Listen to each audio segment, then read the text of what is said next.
Cuba đang rất vất vả. Nói là họ đói theo đúng nghĩa đen thì cũng không sai. Việt Nam đã giúp cho Cuba chống đói như thế nào?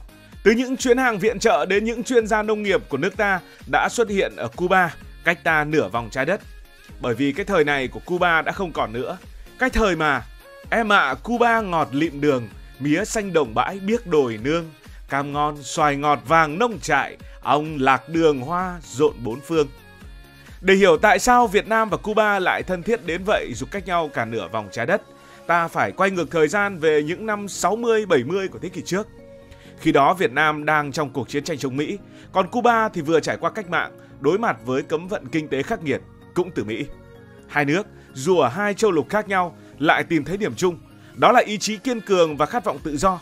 Fidel Castro, lãnh tụ huyền thoại của Cuba, từng nói một câu mà đến giờ người Việt Nam vẫn nhớ: vì Việt Nam, Cuba sẵn sàng hiến cả máu của mình.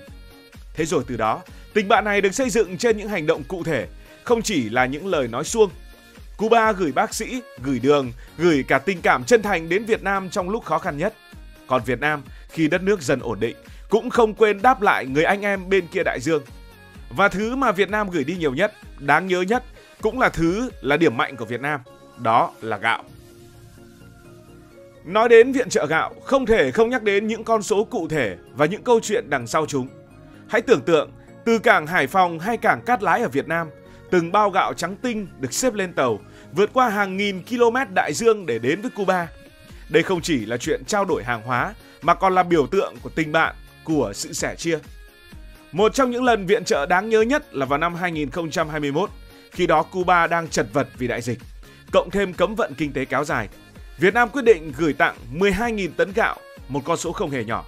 Thủ tướng Phạm Minh Chính lúc bấy giờ đã đích thân tham gia lễ trao tượng trưng ở Hà Nội, giao gạo cho đại sứ Cuba. 12.000 tấn gạo ấy nếu chia ra đủ để mỗi người dân Cuba nhận được hơn 1 cân gạo. Không nhiều, nhưng trong lúc khó khăn, từng hạt gạo đều quý như vàng. Trước đó, năm 2020, Việt Nam cũng gửi 5.000 tấn gạo.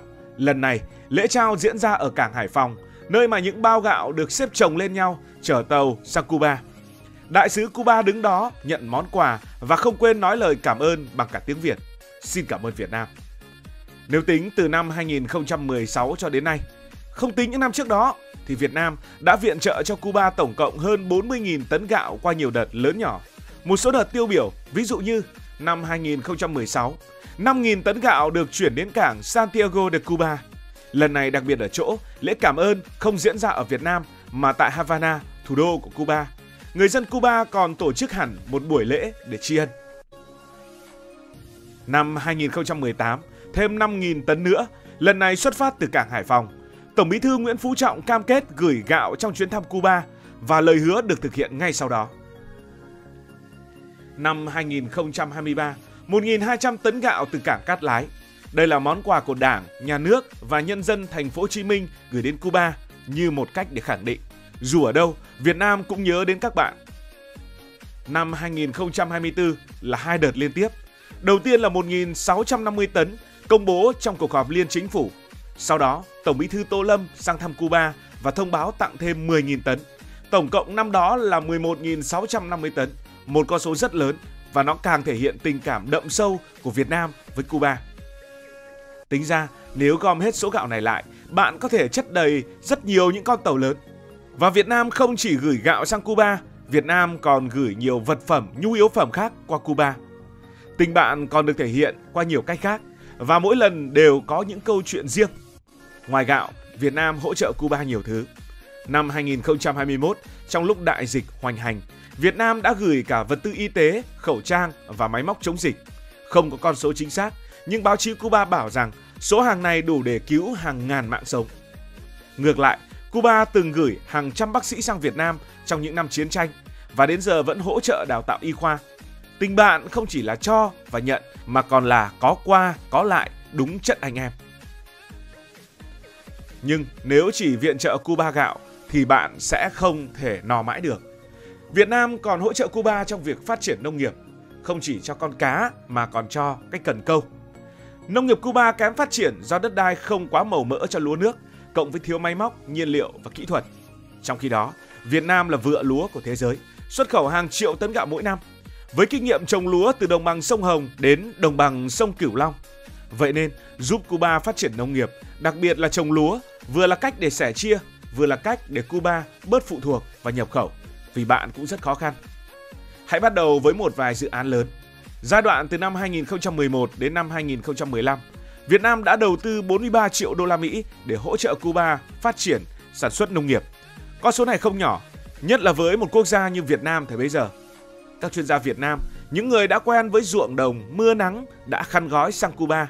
Họ mang theo giống lúa Việt Nam, máy móc đơn giản và cả kỹ thuật canh tác. Mục tiêu là tăng năng suất ở Cuba, vốn chỉ loanh quanh 2 cho đến 3 tấn một hecta lên mức cao hơn. Ở Việt Nam chúng ta quen với những con số gấp đôi như thế, thậm chí là lớn hơn, nên đây là cơ hội để Việt Nam thể hiện kinh nghiệm của mình.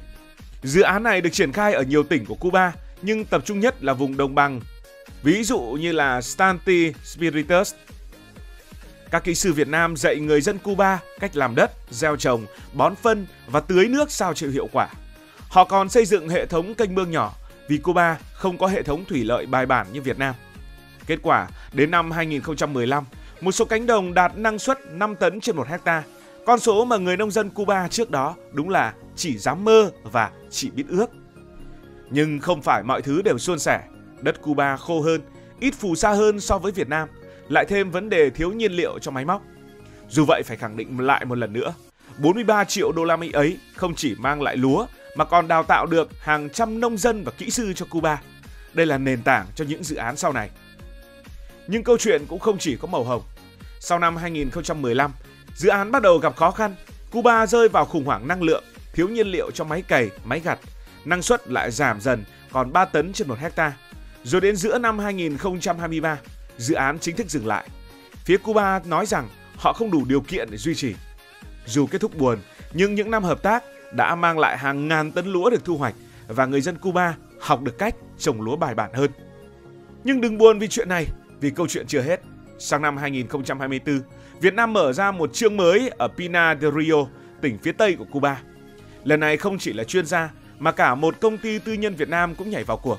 Công ty Agri VMA, một đơn vị chuyên về nông nghiệp, đã sang Cuba với kế hoạch lớn, biến đất Cuba trở thành vựa lúa như Việt Nam.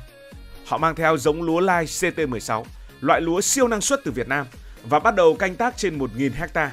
Kết quả ban đầu khiến ai cũng ngỡ ngàng. Năng suất đạt từ 7,2 đến 10 tấn trên 1 hecta, gấp 3 lần so với mức 3 đến 4 tấn trên 1 hecta trước đó ở Cuba. Mục tiêu trong năm 2025 là mở rộng lên 6.000 hecta. Nhưng thú vị nhất là cảnh người dân Pinar del Rio đứng xem lúa chín. Tất nhiên, dự án này cũng gặp nhiều thách thức. Cấm vận khiến máy móc khó nhập, năng lượng thiếu và đất đai vẫn không lý tưởng như Việt Nam. Dù vậy, đây là bước ngoặt lớn, hứa hẹn giúp Việt Nam tự sản xuất nhiều gạo hơn. Việt Nam thì không chỉ giúp Cuba trồng lúa nước, chúng ta còn hỗ trợ nhiều thứ khác. Ví dụ, có dự án ngô năng suất cao do Việt Nam thực hiện. Dù không có con số cụ thể nhưng được đánh giá là hiệu quả. Rồi dự án trồng đậu nành giúp Cuba đa dạng hóa cây trồng. Đặc biệt, trong khoảng 3 năm trở lại đây, Việt Nam đang triển khai giai đoạn 3 của dự án nuôi trồng thủy sản, dạy người dân Cuba nuôi tôm, cá để có thêm thực phẩm. Những dự án này tuy nhỏ hơn lúa gạo nhưng cũng quan trọng. Như dự án thủy sản, chuyên gia Việt Nam mang kỹ thuật nuôi tôm nước mặn từ Phú Yên hay Cà Mau sang Cuba, nơi có đường bờ biển dài nhưng lại chưa biết cách tận dụng tốt. Một câu chuyện rất dài và để các bạn dễ hình dung hơn, chúng ta có thể tổng hợp một vài con số ấn tượng như sau. 43 triệu đô la Mỹ, đó là số vốn đầu tư cho dự án lúa gạo giai đoạn 2011-2015, giúp tăng năng suất 2 đến 3 tấn trên 1 hecta lên 5 tấn trên 1 hecta. 5 tấn trên 1 hecta là con số năng suất đỉnh cao vào năm 2015. 7,2 đến 10 tấn trên 1 hecta, đó là năng suất kỷ lục ở Pinar del Rio vào năm 2024 với giống lúa CT16. Con số 1.000 hecta, đó là diện tích ban đầu ở Pinar del Rio, dự kiến mở rộng lên 6.000 hecta vào năm 2025. Một lần nữa phải nói rằng, đất Cuba khô, ít nước, không giống Việt Nam với sông ngòi Tràng Chỉn. Cấm vận khiến máy móc nhiên liệu khan hiếm. Có lúc máy cày phải đứng im cả tháng vì không có xăng. Rồi còn chuyện hành chính nữa, như những dự án dừng vì hai bên không thống nhất được hợp đồng. Nhưng bài học là gì? Việt Nam không bỏ cuộc. Từ những thất bại, ta đã chuyển từ địa điểm này sang địa điểm khác với cách làm mới và linh hoạt hơn. Các bạn có bao giờ tự hỏi, tại sao Việt Nam ta chẳng dư giả gì Sao lại viện trợ nhiều như vậy, giúp đỡ nhiều như vậy? Đúng là Việt Nam không giàu như Mỹ, không khá như Nhật, nhưng với Cuba, đây không phải là vấn đề tiền bạc mà là nghĩa tình. Cuba từng đứng bên Việt Nam trong những ngày tháng khó khăn nhất và giờ Việt Nam đáp lại, đơn giản là vậy thôi. Với lại, gạo ở Việt Nam là thứ dồi dào, ta là một trong những nước xuất khẩu gạo hàng đầu thế giới. Viện trợ gạo vừa thiết thực, vừa thể hiện được cái hồn của đất nước mình. Kỹ thuật nông nghiệp thì Việt Nam cũng là đỉnh cao. Giúp đỡ bạn thứ mà ta mạnh, Âu cũng là lẽ dễ hiểu. Cảm ơn vì đã quan tâm theo dõi câu chuyện này. Cảm ơn các bạn đã dành sự đồng hành cùng Hải Thanh Story đi qua những vùng đất, khám phá những điều mới.